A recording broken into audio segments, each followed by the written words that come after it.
Greetings, Game Explorers. Previously, I covered 4 PC games in the Hot Wheels series.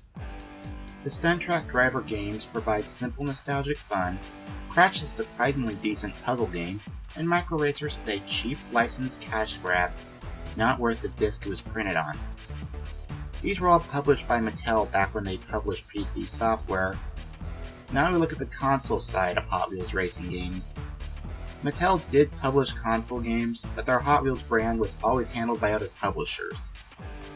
Unlike PC games in the series, which were tailored more to low-end PCs, the console games took better advantage of their hardware potential, giving us some great fully 3D racing experiences.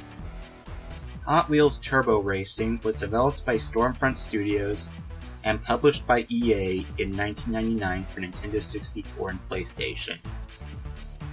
Stormfront Studios is the studio that gave us the world's first graphical MMO, Neverwinter Nights, before going on to make multiple sports games, including EA's NASCAR series.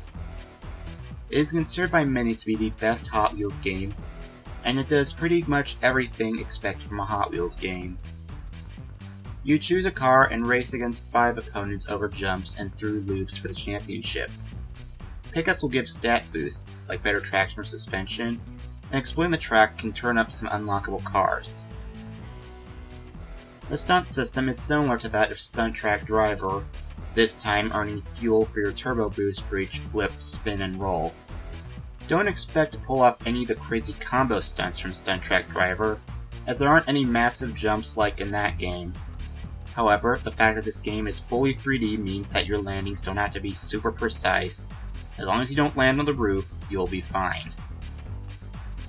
Among the game's lineup of cars are some licensed designs, including the drag racers Mongoose and Snake, the Red Baron custom car, which also appeared in the movie Toy Story, and even Kyle Petty's number 44 Pontiac Grand Prix.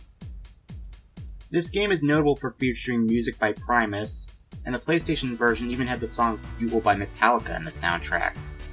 Despite the great soundtrack, gamers who are looking for better graphics and faster load times might turn to the N64 version. As far as late 90s racing games go, this is certainly a fun experience worth a look.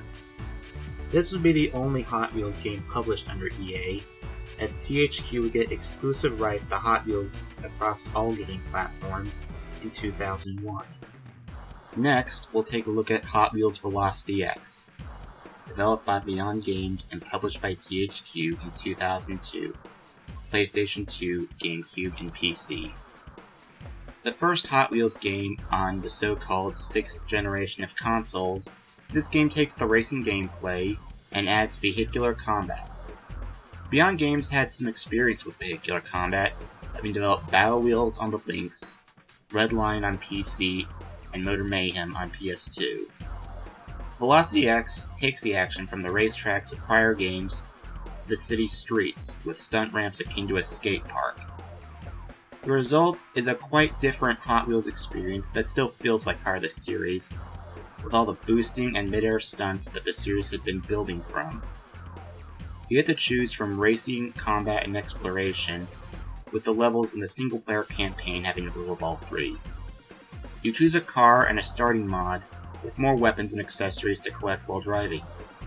In a rare instance for a racing game, there is a story.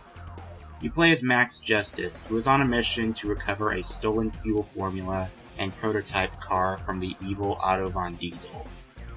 It's standard Saturday morning cartoon fare that kids should enjoy. There is also a series of challenges that range from dodging cones and collecting gears to performing crazy stunts.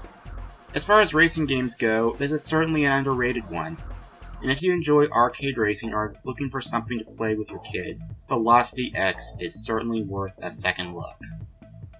Despite being one of the better games to come from the license, Velocity X would end up being Beyond Games' last game. They had yet another vehicular combat game called Doomsday Rescue in development, but that ended up being cancelled and the studio closed. Some of its staff, including founder Chris Johnson, went on to found Smart Bomb Interactive, makers of Snoopy vs. the Red Baron, Pac-Man World Rally, and the massively popular kids MMO Animal Jam, before rebranding itself as WildWorks in 2014. As for the Hot Wheels license, this wouldn't be the last we saw of it in the world of video games. Tune in next time when we take a look at the Hot Wheels games of developer Climax Racing.